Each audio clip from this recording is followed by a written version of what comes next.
Hello my dear students, welcome back to NGT. चलिए आज हम बात करेंगे class 12 web application subject code 803 के यूनिट 3 जावा स्क्रिप्ट के बारे में। जैसा कि मैंने आपसे कहा था कि मैं जल्द ही आपके लिए वीडियो लेके आऊँगा, तो आज मैं आपके लिए वीडियो लेके आया हूँ जावा स्क्रिप्ट के ऊपर। और सबसे पहला टॉपिक है, आज फर्स्ट डे है, आगे और भी वीडियो आपके पास आएंगे जिस वीडियो में मैं इस कंप्लीट जावा स्क्रिप्ट को धीरे धीरे कंप्लीट कर लूँ। ठीक है, तो सबसे पहले बात करेंगे जावा स्क्रिप्ट के बारे में कि जावा स्क्रिप्ट होता क्या है और क्या है। देखिए, जावा स्क्रिप्ट क्या है?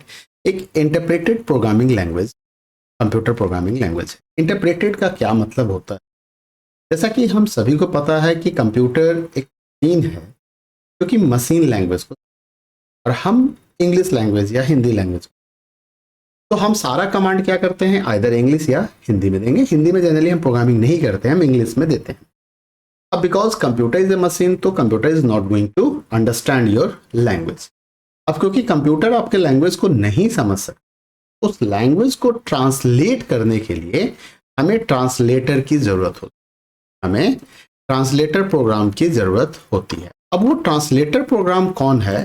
तो वो जो ट्रांसलेटर प्रोग्राम है हमारा, जिसकी मदद से हम ट्रांसलेट करेंगे, उसे हम कंपाइलर और इंटरप्रेटर कहते हैं। ठीक है, क्या कहते हैं? कंपाइलर और इंटरप्रेटर। जब आप कंपाइलर की बात करेंगे तो कंपाइल क्या करता है, होल कोड को वन गो में कंपाइल कर देगा और permanent executable code EXE file बना के हमें दे देता है। लेकिन इंटरप्रेटर जो होता है वो बिल्कुल लैंग्वेज ट्रांसलेटर की तरह है। जैसे आप देखते होंगे कई बार नरेंद्र मोदी जापान चले गए या US चले गए या रसिया चले जाते, तो अब वहां पे अगर कोई रसियन लैंग्वेज में उनसे बात कर रहा होगा तो नरेंद्र मोदी को रसियन नहीं समझ में आता, तो उनके साथ एक ट्रांसलेटर जाता है, जिसे हम द्विभाषिया। ठीक है, उसको हिंदी का भी नॉलेज है, इंग्लिश का भी नॉलेज है और रशियन लैंग्वेज का भी नॉलेज। तो वो क्या करता है, एट द मोमेंट जैसे ही वो कोई सेंटेंस बोलेगा तो वो उसे क्या करेगा, translate.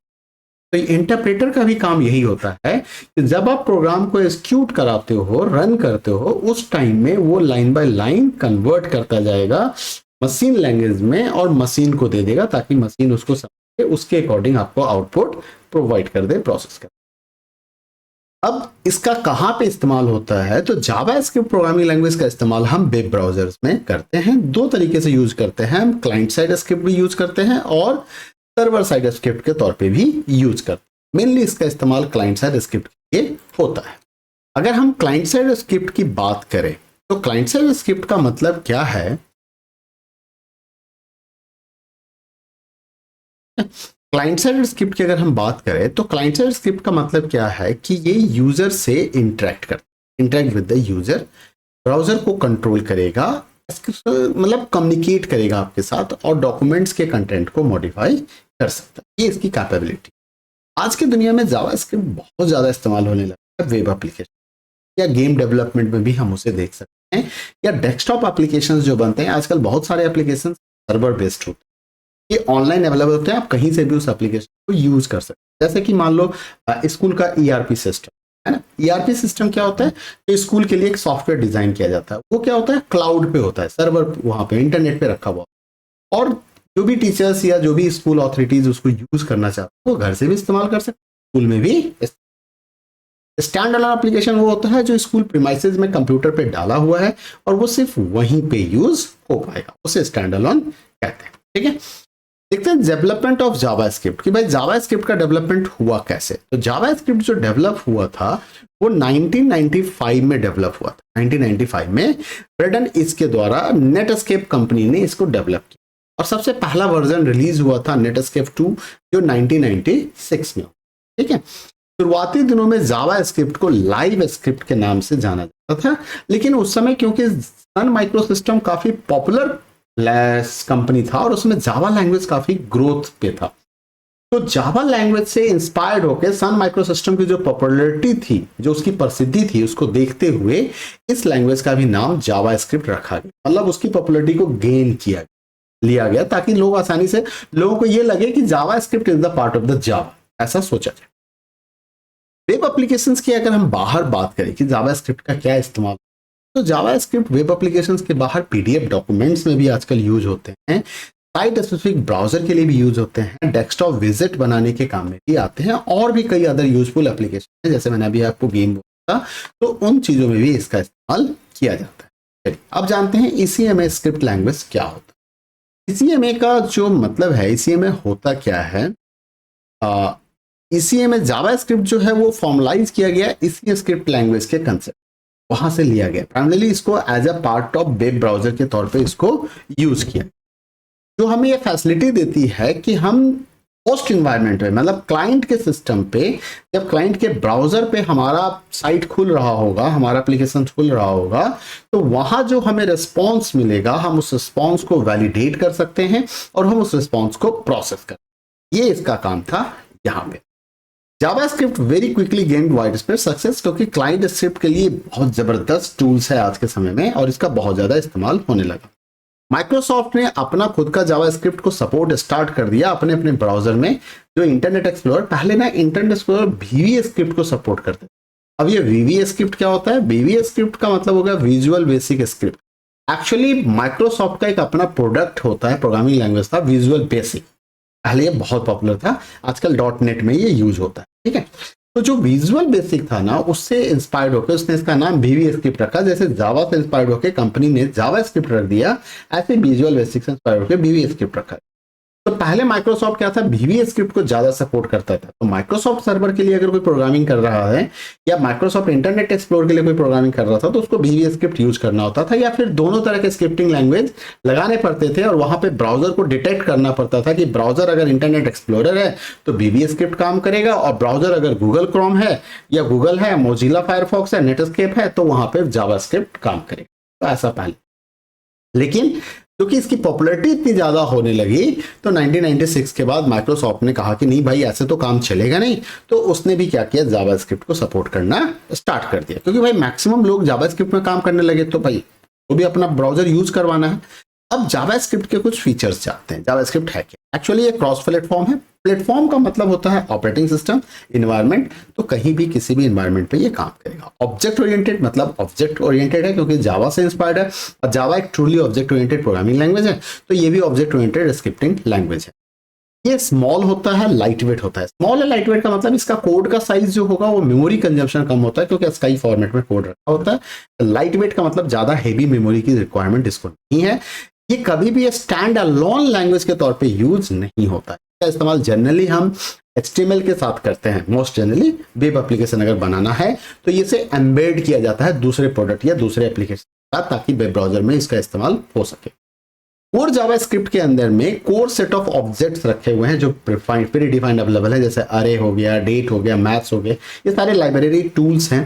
Core set of language elements जैसे ऑपरेटर्स, कंट्रोल स्ट्रक्चर, स्टेटमेंट्स, ये सब आपको मिल जाएंगे। एडवांस के लिए क्या होता है, core JavaScript can be extended for a variety of different purpose by using the additional objects और एडिशनल पैकेज। हम एडिशनल लाइब्रेरी का इस्तेमाल करके, एक्सटेंशन का यूज करके हम इसमें इसको एक्सटेंड कर सकते हैं और अदर पर्पस के लिए भी यूज कर सकते हैं। अब हम बात करेंगे टाइप्स ऑफ जावास्क्रिप्ट। ये जावास्क्रिप्ट कितने तरह के होते हैं? देखो, मैंने अभी आपको बताया था कि दो तरह के जावास्क्रिप्ट हो सकते हैं। एक क्लाइंट साइड जावास्क्रिप्ट हो सकता है और एक सर्वर साइड जावास्क्रिप्ट हो सकता है। जब आप क्लाइंट साइड जावास्क्रिप्ट की बात करते हैं तो client side JavaScript extend the core language by supporting objects to control a browser. जो ब्राउजर के ऊपर जो ऑब्जेक्ट बन रहा है, नेविगेटर और अदर वेब ब्राउजर, और ये कैसे कंट्रोल होता है, ये डॉम के थ्रू कंट्रोल होता है। ये डॉम क्या है? डॉम का मतलब हो गया डॉक्यूमेंट ऑब्जेक्ट मॉडल, ठीक है। जैसे क्लाइंट साइड एक्सटेंशंस हमें अलाउ करता है एप्लीकेशंस को कि हम एलिमेंट्स को कहां रखना चाहते हैं, हम ये देख सकते हैं। यूजर ने अगर कुछ क्लिक किया, जैसे कि आप होता है ना सबमिट बटन पे क्लिक करते हो, तो सबमिट बटन के बाद ये काम होगा, क्लियर पे क्लिक किया तो ये काम होगा, पेज पे किया तो ये काम होगा, डिलीट पे क्लिक किया तो ये काम होगा। तो ये जो काम हो रहा होता है, इसके बिहाइंड, इसको इवेंट्स कहते हैं। कि आपने क्लिक किया, माउस से क्लिक किया, आपने एक इनपुट किया, आपने पेज में नेविगेशन किया, स्क्रॉल कर रहे हो, पेज को स्क्रॉल कर रहे हो, तो उस पर आप कुछ चाहते हो कि मैसेज डिस्प्ले हो जाए। जैसे ही स्क्रॉल कर एक मैसेज डिस्प्ले हो जाए, तो ये रिस्पॉन्स जो मिलेगा यूजर के इवेंट्स के बेस पे, ये काम हमारा कैसे होगा, जावास्क्रिप्ट के थ्रू होगा। HTML फॉर्म हम यूज करते हैं, वहां भी हमें जावास्क्रिप्ट की जरूरत पड़ती है। तो ये सारा काम कहाँ हो रहा है? क्लाइंट पे हो रहा है, क्लाइंट के सिस्टम पे सारा काम। अब सर्वर साइड स्क्रिप्ट का मतलब क्या हो गया कि जब कोई कोड, मतलब आपने कोई ब्राउजर में एप्लीकेशन चला रखा है आपने नेट, ठीक है, अब आप वहां पे कुछ सबमिट करो तो डेटा उठ के कहां से आएगा, डेटा आएगा सर्वर से। आपका डेटा पहले सर्वर के पास जाएगा, वहां पे उसका प्रोसेसिंग होगा, मतलब एज अ ब्राउजर, जो वेब ब्राउजर है वो क्या करेगा, एज अ क्लाइंट वो रिक्वेस्ट भेजेगा, आपका डेटा ट्रांसफर करेगा, ठीक है। अब डेटा जाएगा सर्वर के पास, सर्वर क्या करेगा, उसको प्रोसेस करेगा, सर्वर क्या करेगा, उसको प्रोसेस करेगा, और प्रोसेस करने के बाद, वैलिडेट करने के बाद आपको रिस्पॉन्स प्रोवाइड करेगा। अब सर्वर के पास भी स्क्रिप्टिंग लैंग्वेज है जो सर्वर से डेटा को फेच करके लेके आए और आपको प्रोवाइड करे, तो यहां पे सर्वर स्क्रिप्टिंग की हमें जरूरत होती है। तो extend the code language by supplying objects relevant running JavaScript on a server.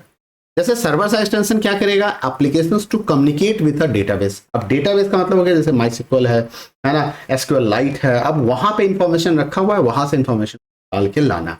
Provide continuity of information from in one innovation to applications, और फाइल मैनिपुलेशन का काम वो सर्वर पे कर सकता है, यानी कि सर्वर के अंदर जो फाइल है सर्वर पे जाके डेटा को मैनिपुलेट करना, तो चेंज करना, ये काम हम जावास्क्रिप्ट से वहां भी करवा सकते हैं। और जब हम इस तरह से जावास्क्रिप्ट को यूज करेंगे तो उसे हम सर्वर साइड जावास्क्रिप्ट कहेंगे, और जब हम उसे क्लाइंट के सिस्टम के लिए डिजाइन करेंगे जो आपके कंप्यूटर पे काम कर रहा है, आपके ब्राउजर में काम कर रहा है, उसे हम क्लाइंट जावास्क्रिप्ट कहेंगे। मेनली अभी हमें क्लाइंट जावास्क्रिप्ट के बारे में जानना है। स्टैंडर्डाइजेशन ऑफ जावास्क्रिप्ट, ये जावास्क्रिप्ट जो है, जैसा कि अभी मैंने बताया कि जावास्क्रिप्ट का रिलीज कब हुआ था, 1995 में हुआ था, लेकिन उसका रिलीज 1996 में हुआ। नेटस्केप ने अनाउंस किया था कि it had submitted JavaScript to European Computer Manufacturers Association. जैसे ईसीएमए स्क्रिप्ट की बात हमने किया, तो ईसीएमए का फुल फॉर्म क्या हो गया, European Computer Manufacturers association, for consideration as an industry standard and subsequent work resulted in standardized version name ECM। तो ये क्या करता है, स्टैंडर्डाइज वर्जन जनरेट करना है इसका काम होगा, तो इसने नेटस्केप ने उसको दे दिया। ECM में क्या है कि इंटरनेशनल स्टैंडर्ड ऑर्गेनाइजेशन है जो इंफॉर्मेशन एंड कम्युनिकेशन सिस्टम कर रहा होता है। 1997 में ECMA ने क्या किया, एक पब्लिश किया फर्स्ट एडिशन ऑफ ECMA 262। एक साल के बाद 1998 में क्या हो गया, इसने कुछ मॉडिफिकेशन कर दिया, और मॉडिफिकेशन करके इसने ISO IEC 16262 जनरेट किया, जिसको हम डेवलप किया, सेकंड एडिशन कहते हैं। फिर हमारा थर्ड एडिशन आ गया ECMA स्क्रिप्ट का, ECMA 262। फिर फोर्थ एडिशन ECMA स्क्रिप्ट के नाम से आ गया, है ना, standard was not release and does not exist, ठीक है। उसके बाद फिफ्थ एडिशन ECMA स्क्रिप्ट के नाम से आ गया, जो दिसंबर 2000 नाम है। फिर ECMA स्क्रिप्ट करंट वर्जन जो है हमारा स्टैंडर्ड 5.1 जो 2011 में रिलीज हुआ, ठीक है। This way JavaScript has become the most, मतलब इस तरह से जावास्क्रिप्ट का आपका डेवलपमेंट होता गया। ECMA स्क्रिप्ट के थ्रू ही वो, मतलब ECMA स्क्रिप्ट जिसकी बात कर रहा हूं, मतलब वो जावास्क्रिप्ट के लिए स्टैंडर्ड्स डेवलप करता गया, और उसमें और ज्यादा फैसिलिटी और टूल्स प्रोवाइड करता है, ठीक है। एप्लीकेशन ऑफ जावास्क्रिप्ट, अब जावास्क्रिप्ट कहां यूज हो सकता है, देखो जावास्क्रिप्ट कई जगहों पे यूज हो सकता है। मल्टीमीडिया एप्लीकेशन बनाने में हम जावास्क्रिप्ट का इस्तेमाल कर सकते हैं। जावास्क्रिप्ट के थ्रू हम show, hide, change, resize image, create image, rollovers, मतलब हम इमेज को मैनिपुलेट करने का काम कर सकते हैं। जैसे कई बार आप देखते होंगे कि आपको कई सारे साइट्स पे, जैसे मैथ्स का जो साइट्स होगा, वो इमेज को आप रोटेट कर सकते हो, इसको जूम कर सकते हो, छोटा कर सकते हो, जूम इन जूम आउट हो सकता है। तो ये जो काम हो रहा होता है, ये किसके थ्रू हो रहा है, ये जावास्क्रिप्ट के थ्रू हो रहा है। हम डायनामिक पेज बना सकते हैं। पेज दो तरह का होता है, एक स्टैटिक होता है, एक डायनामिक होता है। स्टैटिक पेज का मतलब हो गया जहां पे इंफॉर्मेशन आपने देना है, स्टैटिक मतलब फिक्स इंफॉर्मेशन, सॉरी, स्टैटिक का मतलब हो गया फिक्स इंफॉर्मेशन, और डायनामिक का मतलब हो गया कि भाई टाइम जोन के हिसाब से, लोकेशन के हिसाब से, प्लेस के हिसाब से वो इंफॉर्मेशन, या यूजर के हिसाब से वो इंफॉर्मेशन वेरी करेगा। तो फेसबुक पे आप खोलते हो, मैंने भी फेसबुक ओपन किया, तो आपके फेसबुक पे अलग नोटिफिकेशन आ रहा है, मेरे फेसबुक पे अलग नोटिफिकेशन आ रहा है, ठीक है, डायनामिक। तो डायनामिक पेज बनाने के लिए हम इसका इस्तेमाल कर सकते हैं, यूजर से इंटरेक्ट करने के लिए, यूजर से डाटा लेने के लिए, डेटा को वैलिडेट करने के लिए, डेटा इनपुट कराने, डेटा को सबमिट कराने, हम इस तौर पे हम जावास्क्रिप्ट का इस्तेमाल कर सकते हैं। ऑब्जेक्ट का क्या मतलब है, जिसमें बताया था जावास्क्रिप्ट एक ऑब्जेक्ट ओरिएंटेड प्रोग्रामिंग लैंग्वेज है, ऑब्जेक्ट ओरिएंटेड लैंग्वेज है। तो ऑब्जेक्ट का मतलब क्या होता है, in JavaScript objects are just collections of name value pairs. Name value pairs मतलब एक की होगा और एक उसका वैल्यू होगा, जिसे हम डिक्शनरी भी कहते हैं। इसे हम डिक्शनरी के तौर पे समझ सकते हैं, जहां पे कीज जो है वो एज ए स्ट्रिंग काम करेगा, मतलब कीज हमेशा स्ट्रिंग होगा। The user can get and set the properties, आप प्रॉपर्टीज को चेंज कर सकते हो। गेट का मतलब आप फेच कर सकते हो, सेट का मतलब आप चेंज कर सकते हो। है ना। Object using either the familiar dot operator का हम इस्तेमाल करते हैं या स्क्वायर ब्रैकेट ऑपरेटर का हम इस्तेमाल कर सकते हैं, जो हमारे डिक्शनरी को डील करने के लिए हम जनरली यूज करते हैं। कुछ फीचर्स ऑफ जावास्क्रिप्ट है। क्या फीचर्स हैं, आइए। सबसे पहला फीचर्स है कि जावास्क्रिप्ट ब्राउजर में सपोर्ट। अगर आप ब्राउजर यूज कर रहे हैं तो it's can support the browser. JavaScript हमें क्या करेगा, ब्राउजर सपोर्ट करेगा, है ना। तो जो सबसे पहला फीचर्स आया वो क्या हमारे लिए, वो है कि जावा इज ऑल ब्राउजर्स जो जावास्क्रिप्ट लैंग्वेज को सपोर्ट करते हैं, जो इंटीग्रेटेड होते हैं। आपको अलग से जावास्क्रिप्ट इंस्टॉल नहीं करना होता है। जब भी आप कोई ब्राउजर यूज कर रहे हो तो गूगल क्रोम, मोजिला, फायरफॉक्स, है ना, या माइक्रोसॉफ्ट एज, तो उसमें आपको ऑटोमेटिकली जावास्क्रिप्ट देखने को मिल जाएगा। To access flash content you need to install flash plugin, लेकिन जावास्क्रिप्ट आपको अलग से इंस्टॉल करने का या प्लगइन करने की जरूरत नहीं होती है, ऑटोमेटिकली इंस्टॉल आती है। Client side, JavaScript can be use on the client side as well as server side. अभी मैंने बताया कि जावास्क्रिप्ट क्लाइंट स्क्रिप्ट के तौर पे भी और सर्वर स्क्रिप्ट के तौर पे भी यूज हो सकते हैं। क्लाइंट पे जब वो काम कर रहा होता है तो डॉम के through, document object model of browsers के थ्रू वो डेटा को एक्सेस करता है, फेच करता है, ठीक है। रन टाइम में अलग अलग इफेक्ट हम क्रिएट कर सकते हैं जावास्क्रिप्ट की मदद से। सर्वर के साइड में क्या होगा, सर्वर साइड में वो डेटाबेस के साथ कम्युनिकेट कर सकता है, डेटाबेस से फेच डाटा ले सकता है, वो फाइल को हैंडल कर सकता है, मैनिपुलेट कर सकता है। जावास्क्रिप्ट हमारा एक फंक्शनल प्रोग्रामिंग लैंग्वेज भी है। फंक्शनल प्रोग्रामिंग लैंग्वेज का मतलब हो गया JavaScript provide you ability to code in functional programming style. You can have functions with no name, मतलब फंक्शन विदाउट नेम भी हम यहाँ पे क्रिएट कर सकते हैं जावास्क्रिप्ट में। ए फंक्शन विदाउट नेम, नाम नहीं है बट वो टेम्पोररी फंक्शन कहलाता है। ऐसे फंक्शंस को हम टेम्प फंक्शंस कहते हैं। जब हम नाम दे देते हैं तो हमारा परमानेंट फंक्शन हो जाता है। सपोर्ट फॉर ऑब्जेक्ट, जावास्क्रिप्ट आपको ऑब्जेक्ट भी सपोर्ट कर रहा है, ऑब्जेक्ट ओरिएंटेड लैंग्वेज सपोर्ट कर रहा है। Most of the object oriented concept को हम यहाँ पे यूज कर सकते हैं। Run time environment, JavaScript relies on run time environment, मतलब वेब ब्राउजर के अंदर to provide objects and method by which script can interact.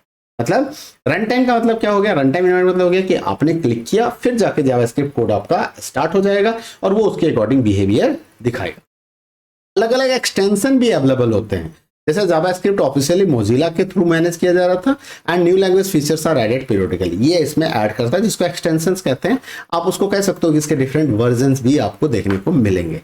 Different types के ऑब्जेक्ट टाइप भी यहाँ पे अवेलेबल हैं। अलग अलग टाइप्स के ऑब्जेक्ट टाइप हम अपना खुद का भी ऑब्जेक्ट बना सकते हैं, जो और कुछ प्री डिफाइंड ऑब्जेक्ट्स भी हम यूज कर सकते हैं। प्री डिफाइंड में जैसे मैंने डॉक्यूमेंट डॉम ऑब्जेक्ट की बात कर रहे थे, डॉक्यूमेंट ऑब्जेक्ट मॉडल, तो वो जावास्क्रिप्ट का दिया हुआ है और अपना खुद का भी आप ऑब्जेक्ट बना सकते हैं, ठीक है। ऑब्जेक्ट, जब आप कोई क्लास डिफाइन करोगे तो उस ऑब्जेक्ट को आप क्रिएट भी कर सकते हो। इसको इंस्टेंशिएशन कहते हैं, मतलब किसी क्लास के वेरिएबल को ऑब्जेक्ट इंस्टेंट कहेंगे, इंस्टेंस, ठीक है। तो उस बनाने के प्रोसेस को इंस्टेंशिएट कहा जाता है या इंस्टेंशिएट कहते हैं, ठीक है।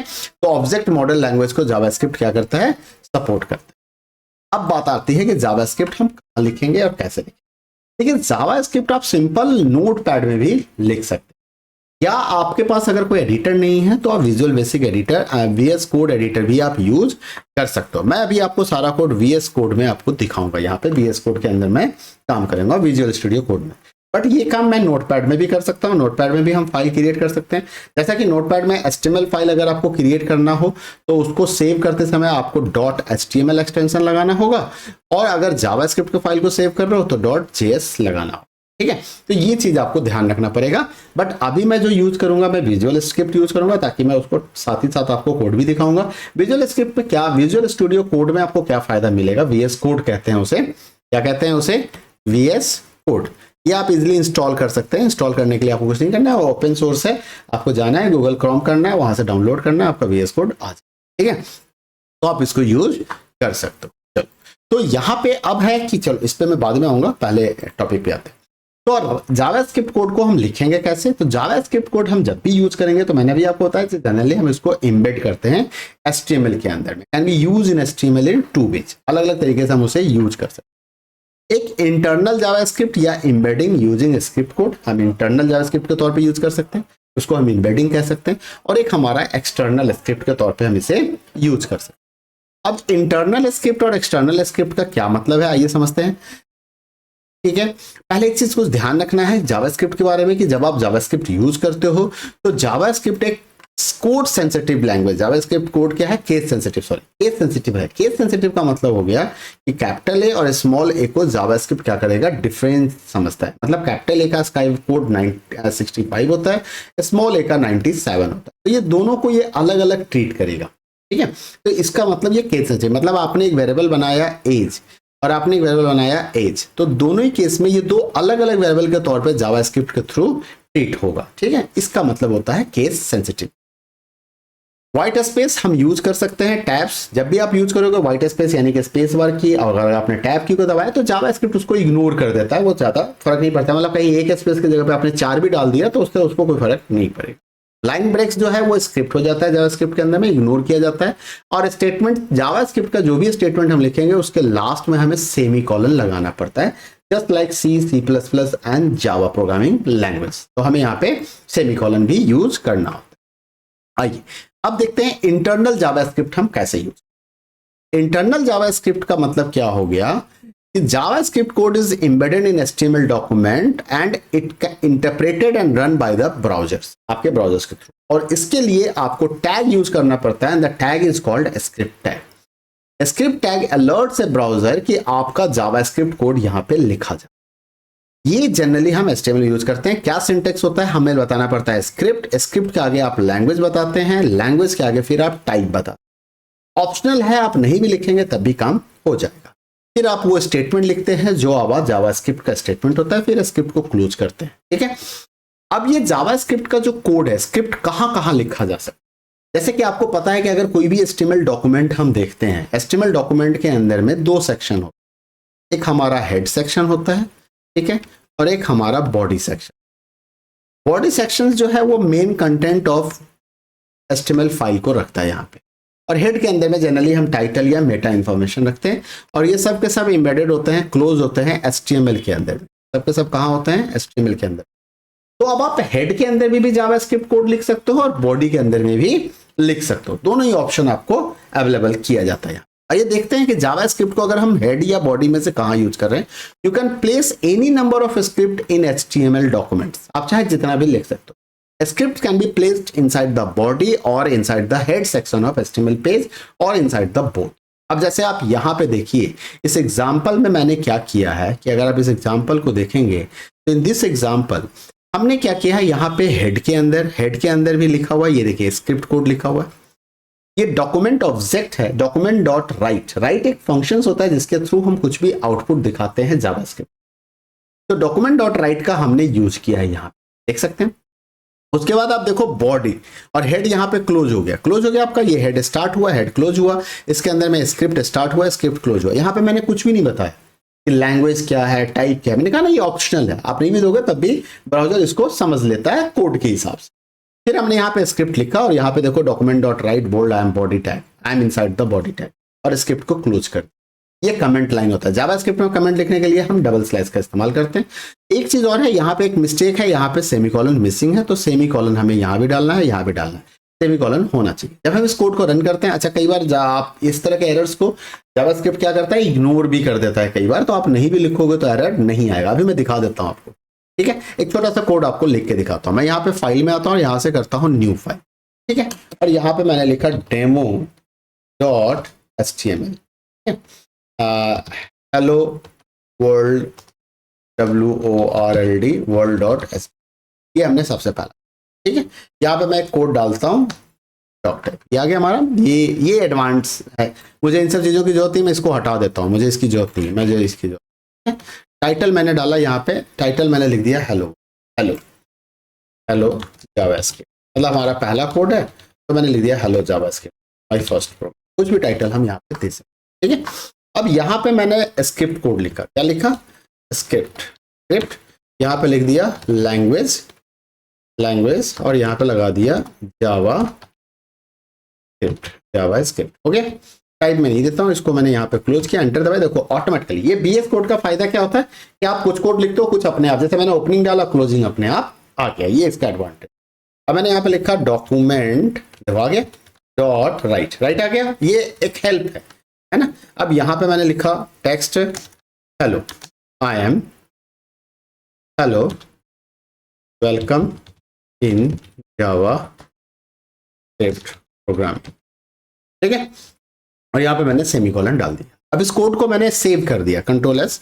अब मैं इसको रन करा के देखना चाहूँ, मैंने राइट क्लिक किया और यहाँ पे शो प्रीव्यू किया, ठीक है। ये देखो क्या यहाँ पे प्रॉब्लम क्या आ गया, अच्छा प्रॉब्लम क्या था, ये टाइटल का ओपनिंग एंगुलर ब्रैकेट मिस हो गया था यहाँ पे। मैंने इसको कंट्रोल एस सेव कर दिया, यहाँ पे हो गया। और अब मैं इसको शो प्रीव्यू कर, ये देखो हेलो वेलकम इन जावास्क्रिप्ट। तो अभी मैंने कहाँ लिखा ये कोड, हेड के अंदर लिखा। अब मैं इसी चीज को बॉडी के अंदर भी लिखना चाहता हूँ। कहाँ लिखना चाहता हूँ, बॉडी के अंदर। तो मैंने यहाँ पे लिखा है स्क्रिप्ट, ठीक है। अब मैं ये ऑप्शन छोड़ देता हूँ, मैं जावास्क्रिप्ट नहीं लिखूंगा। क्या लिखता हूँ, डॉक्यूमेंट डॉट राइट यहाँ पे लिखा। और मैंने इसमें टैग यूज किया, क्या टैग यूज किया, मुझे हेडिंग टैग चाहिए H1, ठीक है। और यहाँ पे लिखा हाय जावास्क्रिप्ट, ठीक है। और H1 को मैंने यहाँ पे क्लोज कर दिया।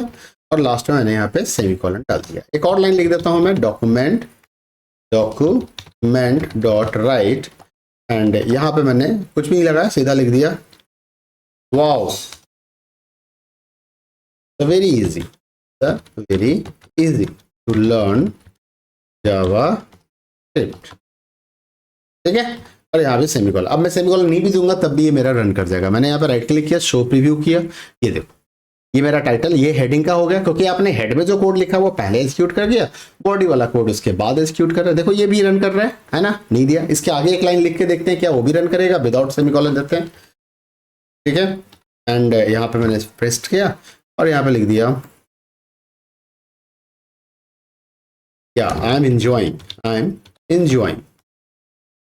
ठीक है। अब यहाँ पे सेमीकोलन डाल देता हूँ या नहीं भी डालता हूँ, कंट्रोल एस करके सेव कर दिया, राइट क्लिक किया, शो प्रीव्यू, ये देखो अगेन आई एम एंजॉइंग। अब यहाँ पे क्या है, और ये एक क्लीन लाइन में आ रहा है। तो मैं इसका एक काम और करके देखता हूँ, अगर ये काम कर जाएगा। राइट एलन से काम करना चाहिए, नहीं काम कर रहा है, ठीक है, कोई बात नहीं कर रहा है, कोई बात नहीं। मैंने इसको राइट एलन को हटाया, लास्ट में यहाँ पे लगा दिया BR, ब्रेकिंग ऑफ लाइन। देखो आई एम एंजॉइंग नीचे चला गया। तो इस तरह से हम जावास्क्रिप्ट को यूज करेंगे, ठीक है। चलो आगे चलते हैं।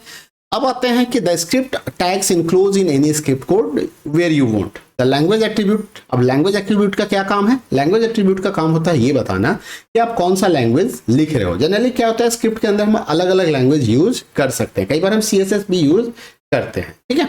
तो इसके लिए बताना होता है, टाइप्स हम बताते हैं, ब्राउजर को अलर्ट करते हैं कि टाइप ऑफ स्क्रिप्ट क्या है, टेक्स्ट/जावास्क्रिप्ट। जावास्क्रिप्ट में कमेंट्स का क्या रोल होता है। देखो कमेंट किसी भी प्रोग्रामिंग लैंग्वेज में हमारे पास कमेंट्स का ऑप्शंस होता है।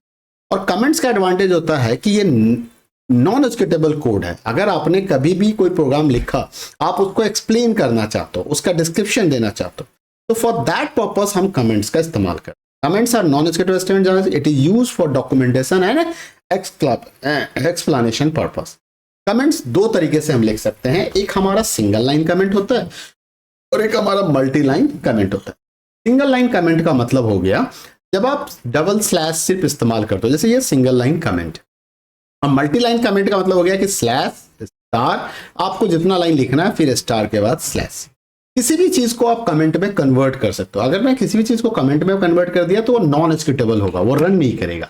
अब अभी मैं आपको दिखाता हूं इसको कमेंट में कन्वर्ट करके। जैसे यहाँ पे मैंने 4 लाइन लिखा हुआ है, ये 3 लाइन लिखा हुआ है, मैंने यहाँ पे लगाया स्लैश स्टार और देखो कलर चेंज हो गया इसका, ठीक है। क्या हो गया, कलर चेंज हो गया इसका, देखा।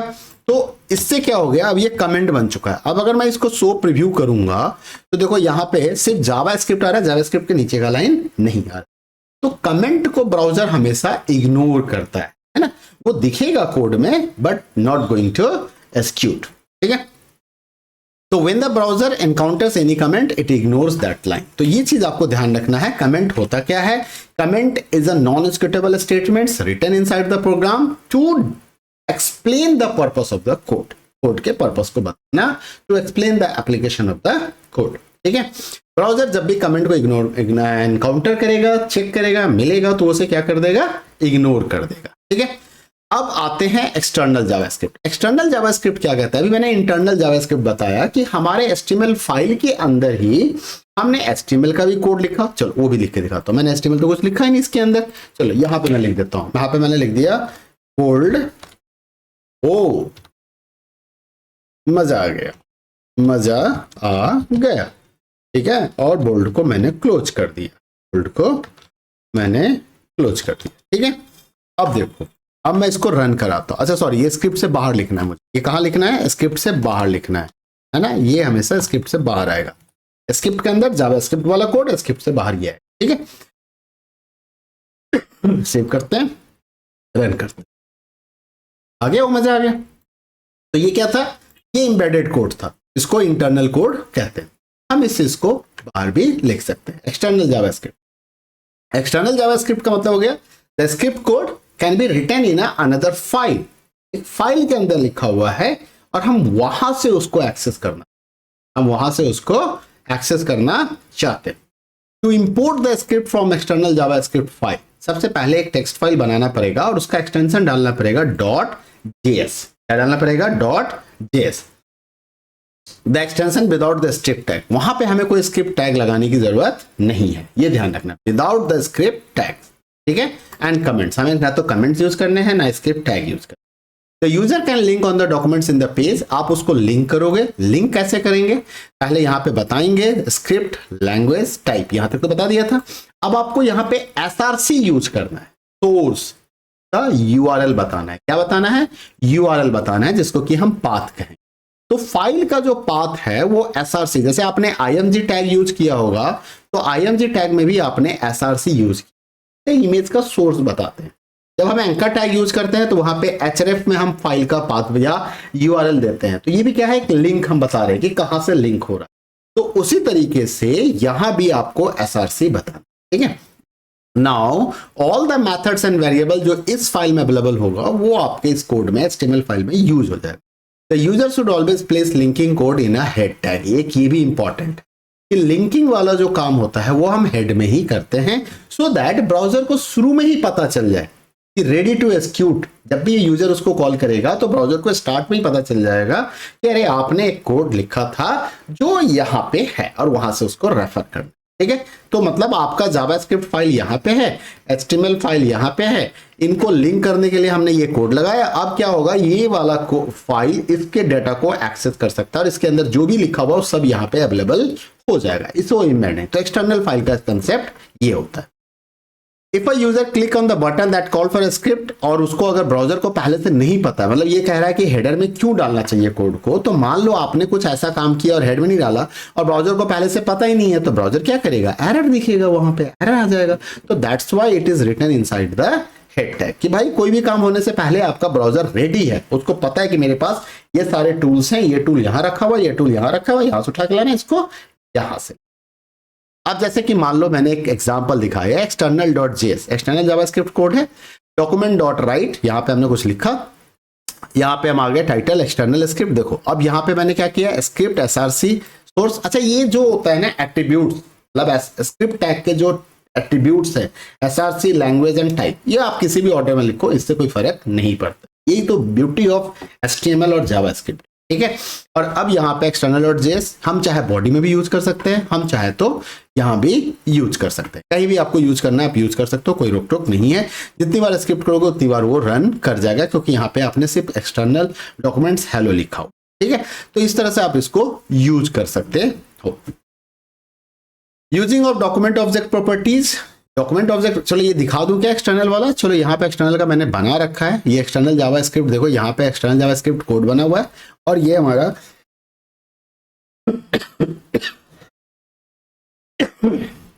इसको मैं कमेंट कर देता हूं यहाँ पे। यहाँ HTML में कमेंट कैसे करते हैं, HTML में हम ऐसे कमेंट करेंगे, और ये वाले लाइन को मैंने यहाँ से कट कर दिया और इसको यहाँ पे पेस्ट कर दिया, तो ये मेरा कमेंट हो गया। तो अभी मेरा एक्सटर्नल जावास्क्रिप्ट कहाँ यूज हो रहा है, सिर्फ हेड के अंदर यूज हो रहा है, और एक मैंने स्क्रिप्टिंग यहाँ भी यूज किया है, ये इंटरनल स्क्रिप्ट है। रन कराता हूँ, देखो रन करो, ये देखो एक्सटर्नल डॉक्यूमेंट्स हेलो आ गया, और एक आपने यहाँ पे हेलो लिखा था, ठीक है। मैं इसको चेंज कर देता हूँ, मैं लिख देता हूँ hello in body, hello in body, मैंने लिख दिया हेलो इन बॉडी, ठीक है। और इसको सेमीकोलन डाल देता हूँ, ये हटा देता हूँ यहाँ से, मुझे इसकी जरूरत नहीं है। और एक्सटर्नल वाले फाइल में आके मैं लिख देता हूँ hello I am external JS, ठीक है, और इसको भी सेव कर देता हूँ। अब मैं जरा से इसको सेव करके प्रीव्यू करता हूँ, शो प्रीव्यू, तो शो प्रीव्यू किया, तो ये देखो आ गया external document, hello I am in external JS, hello in body. ठीक है, क्लियर है। तो मतलब यहां तक आपको ये समझ में आ गया कि हम जावास्क्रिप्ट कोड लिखते कैसे हैं और उसको यूज कैसे करें। अगले वीडियो में मैं आपको बताऊंगा input and output from the script, ये काम हम कैसे करें। एक ये भी जान लेते हैं using of document object properties. ये डॉक्यूमेंट ऑब्जेक्ट प्रॉपर्टीज का क्या मतलब हो गया कि अलग अलग, जैसे अभी मैंने डॉक्यूमेंट डॉट राइट लिखा, तो वो क्या था, डॉक्यूमेंट एक ऑब्जेक्ट है उसके डॉक्यूमेंट्स के, और उसके प्रॉपर्टीज हमारे पास क्या क्या मिल रहे हैं, उसके प्रॉपर्टीज हमें मिले राइट। जैसे देखो, use an object method properties we write the object name, हमें क्या करना, ऑब्जेक्ट का नाम लिखना है। उसके बाद हम डॉट लगा सकते हैं, या तो डॉट यूज कर सकते हैं, square bracket use, then the method and property name होते हैं। Its line of script ends with a semicolon, JavaScript not very forgiving, मतलब अगर आप ऐसा कोई मिस्टेक होगा, if you make any mistake the user will get an script error, एक script error मिलता है। जैसे मैंने window dot document close, document को क्लोज करने, करेंट डॉक्यूमेंट्स को क्लोज करने के लिए, या हम डॉक्यूमेंट डॉट क्लोज भी कर देंगे, बाय डिफॉल्ट वो करंट विंडो पे काम करेगा। Document dot right, right method call हो रहा है, लेकिन राइट कहां पे लिखा जाएगा, तो डॉक्यूमेंट में लिखा जाएगा। तो डॉक्यूमेंट हमारे लिए क्या हो गया, एक ऑब्जेक्ट हो गया, और उसका मेथड क्या हो गया, उसका मेथड राइट हो गया, जिसको हम प्रॉपर्टीज कहते हैं। The document object has a large range of properties और method which a developer can make use, हम उसको इस्तेमाल करते हैं, कई सारे इसके प्रॉपर्टीज और मेथड अवेलेबल हैं। ठीक है, तो अब अगले वीडियो में आपसे मिलेंगे, जहां पे हम इनपुट आउटपुट के बारे में बात करेंगे, और फिर डेटा टाइप और वेरिएबल्स के बारे में भी हम बात करेंगे। तब तक अपना ख्याल रखिएगा। वीडियो पसंद आया तो वीडियो को लाइक कर दीजिए, शेयर कर दीजिए, चैनल सब्सक्राइब नहीं किया तो सब्सक्राइब कर लीजिए। मैंने कल पिछले वीडियो में भी कहा था कि देखो, जितना ज्यादा व्यूज होगा, जितना ज्यादा सब्सक्राइबर आएंगे, उतना ज्यादा मोटिवेशन आएगा, उतने ज्यादा वीडियो के लिए बनाएंगे मोटिवेटेड होकर। वीडियो में किसी भी तरह का प्रॉब्लम है तो प्लीज कमेंट करके बताइएगा, कमेंट करना ना भूलें। अगर आप वीडियो देखते हैं तो आप प्लीज अपना लोकेशन और नाम लिखा कीजिए, आप बताइए कि आप कहां से हैं, किस जगह से, ताकि मुझे भी तो पता चले कि मेरे वीडियो को कौन कौन देख रहा है और कहां से देख। किसी भी तरह की समस्या हो मैसेज कर सकते हैं, बता सकते हैं। Thank you, bye bye, take care.